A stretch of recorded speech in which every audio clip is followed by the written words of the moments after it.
welcome, ladies and gentlemen, to the BFNL Netball Show. We're back after our week off and very, very keen to update you with everything happening in the netball stages of the Ballarat Football and Netball League. Sean Kelly's my name. Joining me, as always, Kim Bailey, the AFL Goldfields Netball Manager. Kim, great to be back. Yeah, nice to have a week off. I didn't really have a week because we had interleague from the other leagues. Of course. But yeah, it'd be nice to get back into the swing of things with BFL Netball. Now, we know no BFL Interleague this year for the netball stakes because obviously playing against the Western Region Metro League, they didn't have the netball. But the way that results have worked out with the footy on the weekend, it looks like that there could be Interleague again next year. Ballarat, as it is at the moment, scheduled to play the Bendigo Football Netball League, who we know very, very well, again next year. So if that's the case, you'd imagine the Interleague would be back on the table. Yeah, it was really disappointing that we didn't have an opponent this year. With the Metro teams now in the WorkSafe Championships, we played Western. Yep. So they're a Metro team, so they didn't have any netball. So did try and get a couple of games up and running, and one of them was against Bendigo, but they wouldn't come to the party. Next year, hello. They will. They will. And of course, that's if things stay as the way they are, which you'd imagine that they should. We've had a look. We've had a look at the structure and the rankings, and it looks like that's who will play. Yeah, it's 9 and 10 at the moment. That's what will happen if things stay the way they are. But we know 12 months things can change. Things can change, but hopefully it'd be great to get the girls back up and running again for Interleague. It will be indeed. But when we speak of Interleague, talking point number one is talking about Interleague this week because there's some very, very big tournaments going on for our junior netballers at the moment, starting, Kim, with the grand final of the Barwon Junior Championships, which has happened, but hasn't happened, if you know what I mean. It hasn't happened because we're filming this before the championships, but it has happened because you're watching this after the grand final. So we'll preview the game first, and then we'll bring you the scores at the end of it because we're pretty smart. We can do that. Yes, you are. I'm not, but that's fine. So we've had the 13s, 15s and 17s competing at the Barwon Junior Champs in Geelong since January, started end of Jan. Done extremely well. The 13s finished in third position. Had a great game last week. Yep. Third versus first, and guess what? They knocked them off. Good work. So they went straight to the grand final, and I think both teams are playing Geelong. I just can't remember off the top of my head. I think it is, yes. Yeah, so they're at 6 o'clock tonight, Monday night. Where we are. They will take on Geelong. I think they can most probably win that game. It'll be quite a close game. They've been a little bit up and down during the season, the girls, their consistency, but you know, they've had a change of coach mid-season. Unfortunately, due to work commitments, Kelly A. Moore had to step down, but Deb Hutchison's taken over that role. And who's a ripper, so it'd be fairly seamless. Oh, yeah, and Deb's been helping Cal anyway, so I think both ladies will be extremely proud of that team, and hopefully we'll get them over the line. And the 15s have been undefeated all season. Now, they're an absolutely awesome team. So that's coached by Prue Douglas. And they'll take on Geelong again tonight, who are one of the powerhouses down there. I think their first semi-final win was something like 58-8. So they're on fire, those girls, and I'm really confident that they'll win. They've got a bottom age girl, got Puppy Douglas in that team, who still could play under 13s, but she was the captain of Victoria under 12 team last year.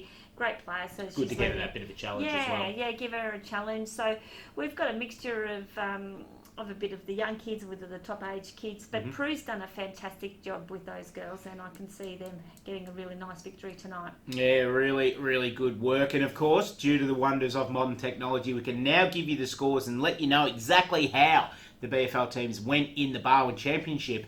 Scrolling across the screen right now are the scores from those games. We don't know right now, as we're speaking, whether it's congratulations or commiseration, but you do. I'm hopefully saying congratulations, girls. Awesome job. That's what I'm hoping. There we go. So now you know exactly what's happened in the Barwon Junior Championships Grand Finals.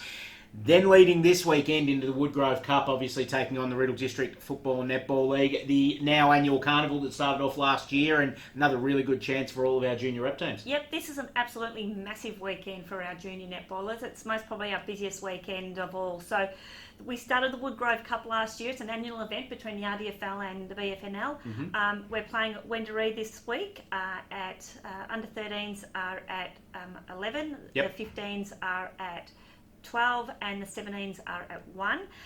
Really looking forward to three really competitive games with this. Last year we did have under 11s. Yes, I was going to mention that obviously because I remember under that from last 11s year. is non-competitive, and Netball Vic don't encourage competition at that age, so we're just pulling the line there. And that makes sense. Yeah, so there's only the 3 games. The game of the day will be the 15s game.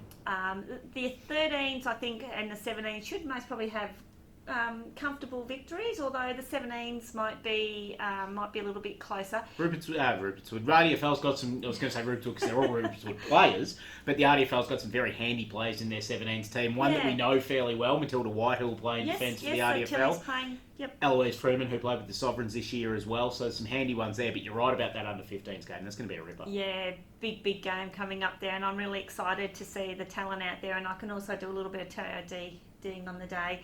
I think this game will go right down to the wire. If you look at this at both teams, the RDFL team's most probably got 3 or 4 girls that are playing, even more, I think 5 that are all at Zone Academy already. They've got another Sovereigns girl playing for them, Kiara Fitzgerald. So who's playing 15s? Who's playing 15s. So she's played 17 and 19s in the past, where she's still been eligible. But we're playing girls in their age group who's a superstar, and that lineup between her and Poppy will be really interesting. So looking forward to that game. Our BFL girls then back up the next day. Sunday. Off to Association Champs this year's in Ballarat at Llanberis. Thank God we don't have to thankfully go to they don't have to go very far at all. They're at Wendouree on Saturday and Llanberis on Sunday. So as big a weekend it is, it just makes it that little bit more manageable. Last year we went to Warrnambool and it was absolutely freezing down there, and I was TODing out there and it was soaked. We were soaked. It was so wet. So hopefully it'll be a better day. I think they're tipping not bad weather. Great opportunity for all our girls. Our under 13s, they don't get TOD, but we actually look at them to say, we put an asterisk and say we'll look at them next year. Our 15s, they're the ones that, from my point of view, that I look at, and we look at them to go through to Zone Academy selections. And our 17s look to be nominated to go to state trials. So it's a really big day on the netball calendar. Looking forward to it. So I'll be there in a different role. I'll be there for the BFL, of course, but also for Netball Victoria. So lots of scouts looking around, so there's lots of VNL opportunities, girls being looked at, but it's a real exciting day. I think our 3 teams will most probably have a crack at the championships and we can nearly take it out. I'm really confident the 15s can do it. And if they do, they progress through to the 26th to the Victorian Association Championships. Nice. 26th of June at State Netball Hockey Centre. So cross our fingers and the girls will do really well. So we'll bring you an update next week how they go. We will indeed. Huge weekend of junior netball coming up. Starting tonight, as we mentioned, and finishing up next Sunday. Talking point number 2 as we move back into senior ranks. And we cast our mind back a couple of weeks now because obviously we didn't have a look at round 5 so much. Well, we didn't at all because we didn't have a show last week. But it was a pretty big game that we just wanted to touch back on between Lake Wendouree and North Ballarat City in round 5 of the BGT A-grade netball competition. And a game that I mentioned, I remember in the show, that it could potentially be one of the games of the season, and it definitely worked out that way because at 3/4 time there was an upset on the cards. Lake Wendouree were looking really, really good, but North Ballarat City lifted a bit in the last quarter, changed a couple of things around, and ended up coming away with a 5-goal win. Yeah, and you did say this is likely to be the game of the season. I said to you, well, that first game between East and North was most probably, would be hard to beat. Well, it was pretty close. It was pretty close. So, in the first half, 10 and 11 goals each quarter. So, North took a 2-goal lead into half time. And, it could have gone either way then. And then it was all Lakers' way in that third quarter with a 12-goal to 8 quarter. So, they most probably asserted their authority over North that quarter, but that's a premiership quarter normally, isn't it? It is. But in the last, a 12-goal to 5 last quarter from North, who just their experience under pressure and their combinations that have played together week in, week out for the last 3 years has come up trumps. It looks that way.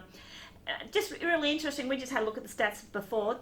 Some great figures. Jordan Bibby, 33 from 41, 81%. I think there might only been one game where Jordan shot in the 70s. I think all the rest have been in the 80s. So that just shows you what sort of form she's in. Gina McCartan shot at 65%. Then we had the other, so a total of 77%. 42 from 45 shots, giving them 77%. 55 shots. Sorry, 55 shots. And this is what we were looking at before, Shawnee. Lakers had the same amount of shots. They both had 55 attempts. 37 goals went in for them. 42 went in for just that North. Little bit of accuracy. That was the difference. Yep. That was the difference in the game. And I know I keep saying, banging on about percentages, and I'd hate to be a goaler. It's just too much pressure for me. It's just so much pressure on those goalers. But Callie Berry had a great game against Jordan Bibby as well.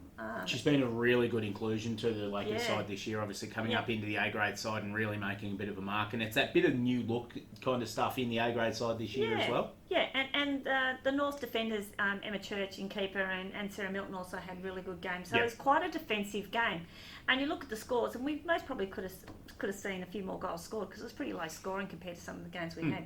But it would have been a cracker. Oh, it would have been a great game. I was talking to Kirsty Walsh after the game, and she said she wrote a couple of moves that she made throughout the day, but said that Lakers really took some confidence away from the game as well, and know that if they come up against North again this year, that they'll be confident that they can really give it a crack. Kirsty had a great game too, and for Kirsty, it's such a hard gig being a playing coach.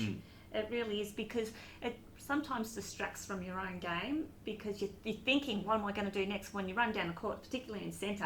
As a keeper, if you're a captain in keeper, you can sort of sit back. Exactly.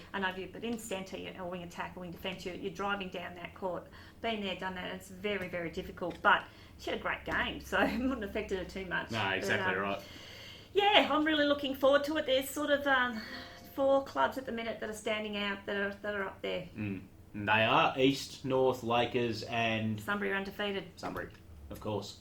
Those 4 clubs going along very nicely at the moment, and very shortly we'll focus to round 6 mode and we'll have a look at what's in store for those clubs this weekend. But before we do, talking point number 3, it's back again for another year. The Stockland Wendouree Player of the Week that we debuted last year and got people shopping down at Stockland with some gift vouchers. It's back for 2016, Kimmy, and we've got the first 5 nominees that we're going, or the first 5 winners, not nominees, that we're going to announce right now. Yeah, I only just got these certificates now, these little cards. I didn't even know we had them. So they've just popped into my hot little hand this week. Beautiful. So we've had a look back at the games over the last few weeks. So round 1 winner, and I think this is undisputed. She had such a cracker of a game, was Jordan Bibby. Got her team out of trouble big time in that game. Ballarat. So congratulations, Jordan. Well done, George. Round 2 was Sunbury's little sergeant down the mid-court. Their centre player, Prue Stanley, she's an absolute gun. So well done, Prue. The veteran, well done, Prue. Yeah, don't say veteran, she mightn't like that. Round 3, another pocket rocket who just leads her team from the front and who is an absolute sensation, I think. She's one of my favourite players, Loz Atkinson. Well done, Loza. The reigning Sally McLean trophy winner. Well done, Loz. And a girl who's just playing such good netball. They haven't been winning a hell of a lot of games, but they did early on. Yeah, but they're a much improved team, and they'd be happy down at the Devils. So that's Erica Shipper from Darley. Congratulations. Well done, Erica. And round 5, this girl just plays the same every week. This girl is a superstar. Yeah, she is, and she's a grouse chick at the same time, and that's Emma Henry, from Redan. So congratulations, girl. I will pop these in the mail, and you should get these vouchers in the next week. Well done to all of our Stockland Wendouree Player of the Week winners so far in 2015, and that's something that we'll be nominating each week from here on in on the Netball Show. We'll have a special little segment in between the talking points and the coming week's games.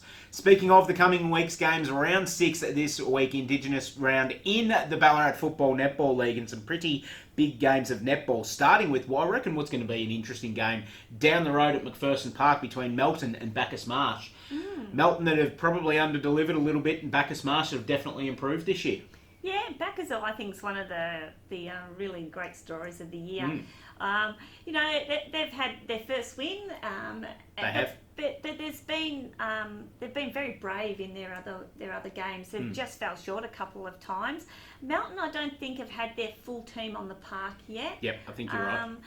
So I think Renee Hulls will be really conscious of that this week. I know their defender has been injured, but she's on her way back in, I think, this week. I'd love backers to be able to get a win. They've done lots of hard work down there. Dean's just so passionate about his coaching. We've spoke about that before, but I think Halsey will have the girls set and they'll get a win this week. Well, it's season defining for Melton. If they don't win this game, it's very early to say it, but you almost kiss finals goodbye. Yeah, I think so. So, just got to get their head above water and see how they go. That they do indeed, and it's going to be a pretty big one for them. Who are you going for? Going for Bacchus Marsh. Ooh, think that they've got that little bit of confidence going at the moment. Could go either way. They can keep it rolling. Definitely a game that could go either way, and one of us is going to be right. That's a good thing about it, and one of us is going to get an abusive phone call. Darley taking on North Ballarat City this week. Here is the ultimate test for the Devils side. They're playing them at Darley Park, but they come up against the North Ballarat City side that have not lost a game since the 2014 finals and are absolutely flying at the moment. Yeah, look, you'd be a brave man or woman to pick against North at the moment, and I just can't see it happening. And look, the Darley girls, they've done a great job, as I said, but I just don't think they're going to get over the top, and the mountain's just too big to climb. It is indeed, but they will take some, I suppose it's a good challenge for them as well. Good to see where they're at up against the competition's benchmark as well. And I think win, lose or draw, Marika Barnes will probably take a fair bit out of this game. Yeah, and look, the Darley team's still blooding a lot of their young kids through. But when you come up with an experienced lineup like this, like North has, I think they might get a bit of a lesson here. But the girls, all I would like to see is just the Darley girls having a crack and keep persevering. But you never know. Funny things happen.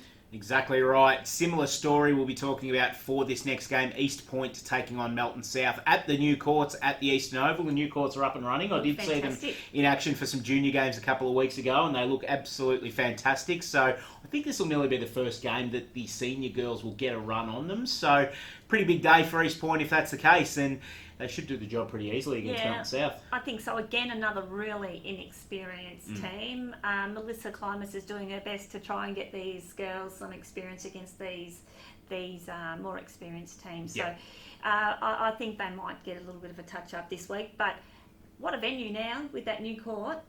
For finals. I'm really looking forward to finals at Eastern Oval. Yeah, it's going to be fantastic. And then obviously the second court's still there at the moment, so it could still be used as a bit of a training court, which a lot of people have been talking about, that they want that training kind of facility at the Eastern Oval and warm-up court. Now they've got it. Yeah, so it's looking really good. Best of both worlds. Then two very, very interesting games to finish off the round, starting at Marty Bush Reserve with the game between Sebastopol and Lake Wendouree. Lake Wendouree have been in pretty good form this year, and they'll start as favourites. But Sebastopol at home have been going okay. They've had 2 weeks off now because they had the week off before the bye as well. Plenty of time to get their ducks in order. If they want to be a contender this year, this is a game that if they don't win, they need to at least give themselves a really, really good shot at doing so. Yeah, look, again, another team that I think's really improved, Sebas. I think Adrienne Khan coming into that team has really helped them, and supporting Georgia, and she can go down to the other end of the court as well. My issue is most probably with Sebas is the consistency across the 7 players that are on the court. They most probably there's weaknesses in a couple of the thirds that needs to be strong right through to get the girls over the line. And as I said, we've spoke about it before too with Lakers. They've most probably got the strongest mid-court in the whole competition. It's absolutely awesome. So. Although I'd like to see Sebas get a win, I just think Lakers are too strong. And as I said, they'll be right up there this year. Yeah, look, I think Lakers will win this game as well, but I don't think they're going to have it easy. I think Sebastopol will really take it up to them and show everybody that, hang on, we've had these couple of weeks off, don't forget about us now.